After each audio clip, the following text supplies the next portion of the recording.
1977 was really a pivotal year in domestic automobile history as General Motors introduced its all-new downsized full-size vehicle lineup. And everything from the Impala, the Caprice, the Catalina, Bonneville, the Olds 88 and 98, Buick LeSabre and Electra, Cadillac DeVille and Fleetwood were all downsized the 1977 model year and had more trim packaging. Often they were about a foot or so shorter than the models that they replaced, in some cases even more, and anywhere from about 500 to 600 pounds lighter.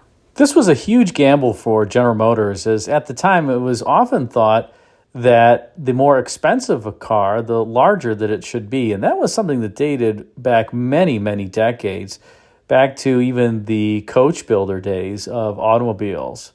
But cars had grown so large that by 1976, people couldn't even fit them in their garage in some cases. And amazingly, the public ended up welcoming General Motors downsizing that took place in 1977. Now, there was one company in particular that really was pushing against downsizing, and that was Ford Motor Company, where the chief engineers just thought that downsized vehicles made absolutely no sense, and they resisted it for the longest period of time. And that's why it took Ford a couple extra years until the 1979 model year when they started downsizing their vehicles and releasing the new LTD as well as the Marquis to the public. And even then it was done reluctantly and against Henry Ford II's wishes, really, because he also abhorred downsizing. And so what we're going to examine today is one of the last behemoths from Lincoln of this era, and that is this 1978 Lincoln Town Car, a car that really looked like an anachronism when it was in the showrooms in 1978, as General Motors was offering much more trim and svelte vehicles compared to this supersized land yacht that was in Lincoln Mercury showrooms for the 1978 model year. But oh well, I guess some people liked it. And let's begin at the start, and that is in 1970 when an all-new Continental was introduced for that particular model year. And the Continental in 1970 reverted back to being a full-frame vehicle. The Continental from 1961 to 1969 was a unibody car, and in fact, Lincolns before that, the Continental Mark III, IV, and V of 58, 59, and 60 were also unibody vehicles. But for 1970, they returned to being a body-on-frame construction, and Lincoln got rid of the suicide door in 1970 as well. It had conventionally opening doors on that 1970 model. For me, this 1970, 71, 72-ish Lincoln Continental are some of my favorite Lincolns of all time. I think that coffin nose up front, similar to Accord 810, 812, is extremely handsome. And I just like the overall looks and proportion of the vehicle. Now, by 1975, Lincoln decided to go in a different styling direction after having a number of iterations in the years between 1970 and 1975 in terms of the styling. But 1975 was the first major redo. And on the four-door Lincolns, they kind of birthed this rather thick B-pillar that was an anachronism, something that looks back to the past from coach builder days, or even one could say that it kind of copied the 1971 to 76 Cadillac Fleetwood Brougham with that very thick B-pillar associated with it. And while the overall sheet metal on this 75 Continental is unmistakably Lincoln for the time, and well, I think very slab-sided, and look at the tops of those fenders. It's very, very flat, as well as the quarter panels. This car is basically designed with a ruler and a T-square. No sweeps were used here by Ford Design. And the front end is a little bit too Mercury-esque, I think. It looks very similar to the 1975 Mercury Grand Marquis grille. And so, for 1977, Lincoln revised the grille up front, and, well, you can tell what the inspiration was, Rolls-Royce. Now, what's interesting about this is while Rolls inspired this grille, Rolls-Royce also inspired the Continental Mark IV grille and even the Continental Mark III grille. So here, the Lincoln was just adopting something that was a trademark of the Mark series up until this point, and for whatever reason, this Rolls-Royce style grille was not a feature of the full-size Continentals until 1977. Now, I must confess that while I do enjoy my Fords, the styling of this 77 Continental is not something that really is my taste at all. It's far too boxy and angular and old-fashioned and slab-sided and flat-fendered. It's not a happy design, at least from my standpoint. This was the waning days of the Gene Bourdonnais era of styling at Ford before Jack Telnack came in and the Telnack team and created the aerodynamic cars like the Thunderbirds, the Tempo and Topaz, the Taurus and Sable, etc.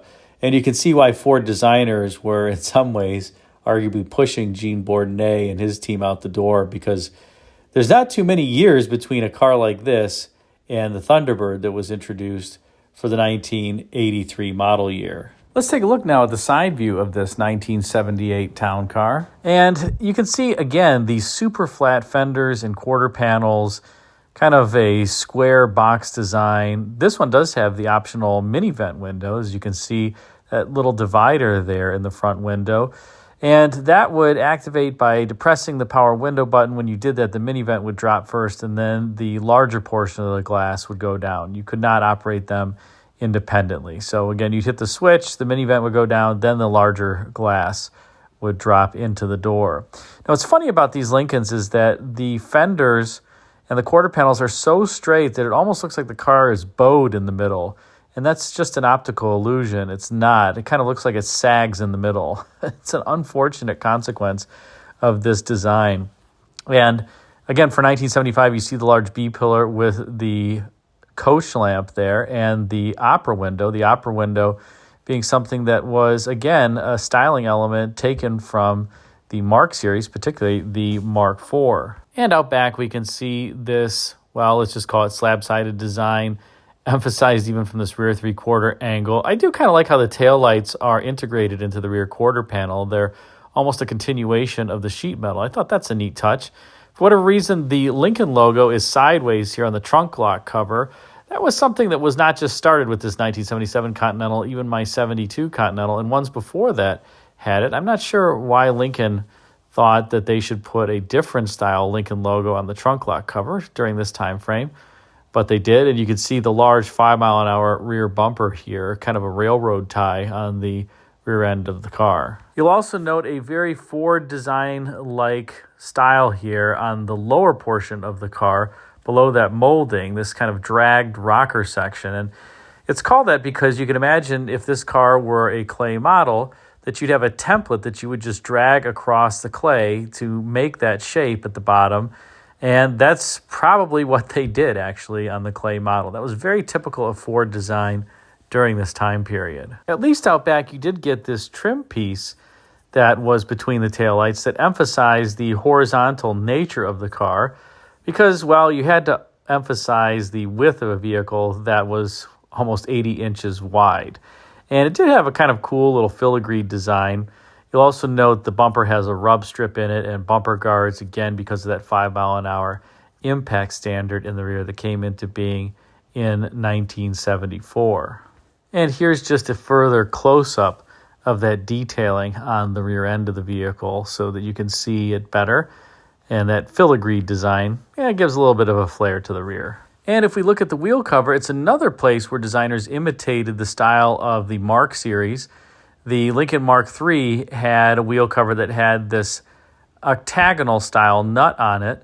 And the inspiration behind that was Ford designers going to the Henry Ford Museum and seeing some of the classic vehicles like Packard's having a similar wheel nut on them and then creating a wheel cover out of it. But on this town car, Lincoln copied that hexagonal nut design from the Mark III and put it on this vehicle. So lots of Mark III, Mark IV styling cues, including the Rolls-Royce style grille, these wheel covers, as well as the opera window. So despite this town car not looking like a Mark III or Mark IV in many respects, it did have some of the styling cues taken from it. Now, as we rotate to the inside of the car, we have these squishy, poofy leather seats. You could also get velour upholstery in your town car. This one is equipped with leather. Kind of a somewhat loose cushion design. You'll notice that the loose cushion area on the seat back as well as the bottom does not encompass the entire seat. You kind of have a melange of the loose cushion design coupled with this rib seat design. it looks okay, not necessarily all that great, but a lot of people liked it, and I will say that they are rather comfortable. And here we turn to the dash, and unfortunately for 1977, Lincoln revised their dash and ended up using the Ford and Mercury dash that dated back to 1973 when Ford and Mercury first shared it. It was a cost savings, as you can imagine. It was a Ford and Mercury design, so it cost less.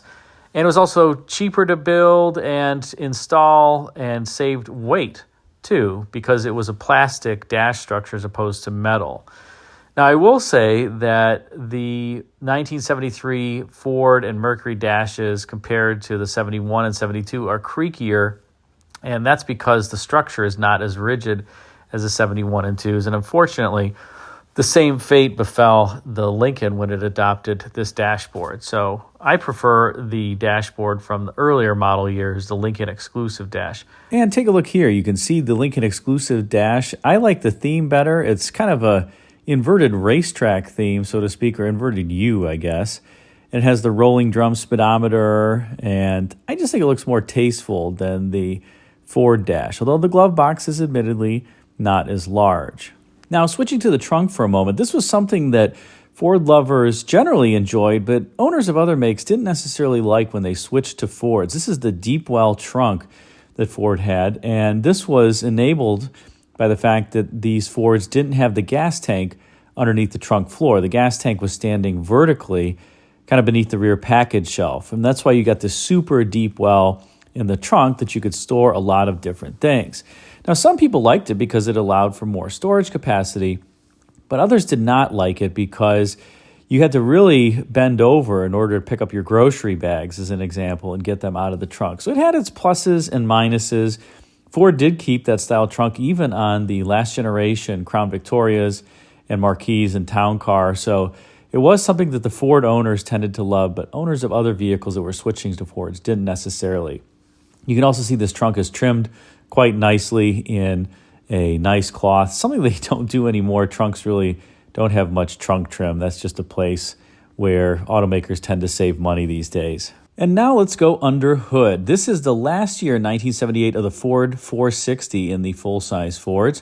In 1978, in this Lincoln, you could get a standard 400 cubic inch V8 that made 166 horsepower, or you could get this optional 460 that made, I believe, 210 horsepower. So not all that great. Of course, this was the era of emission standards and pollution devices, or I should say anti-pollution devices. So the engines just weren't making all that much power. But the 460 still was pretty peppy, and even the 400 isn't horrible in these cars because the torque is pretty good. I think the 400 makes around 320 pound-feet of torque. The 460 makes around 360. So 400 did make good torque, just didn't have the horsepower. The 460 did have more horsepower, largely because it was topped by a 4-barrel carburetor during this time. And you'll see there's tons of vacuum hoses all over the place. Some of that's for emissions, some of it's for all the accessories.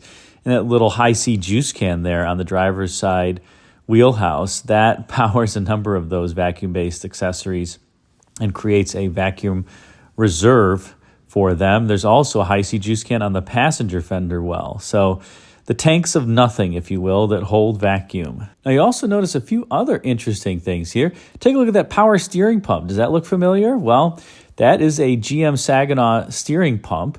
So Ford was using some GM under-hood accessories during this time, and that's not the only one.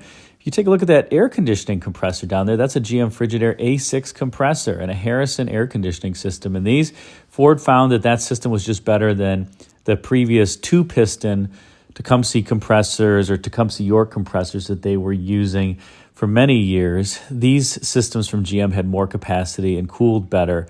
And so Ford ended up switching to them starting in 1972 on the Lincoln lineup, and then eventually proliferated through the rest of the Ford lineup. So if you're a Ford lover, you do have some GM accessories under hood. I hate to say it, but that is what's there.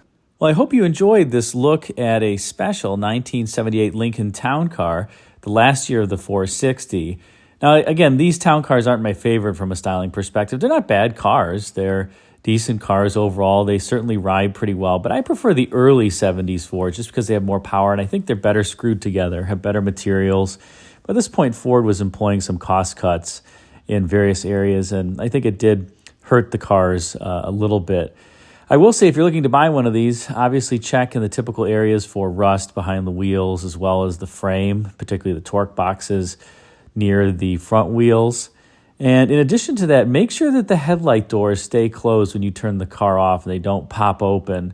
They will pop open after a day or two, and that's normal, but you don't want them to pop open just after you shut the car off. That means that the actuators need to be replaced, and it's pretty much impossible to find somebody who rebuilds those actuators at this point. They often rust from the inside out. Moisture gets in the system, and the diaphragms start to have issues, so just be wary of that. Thanks again for watching. Until next time, take care.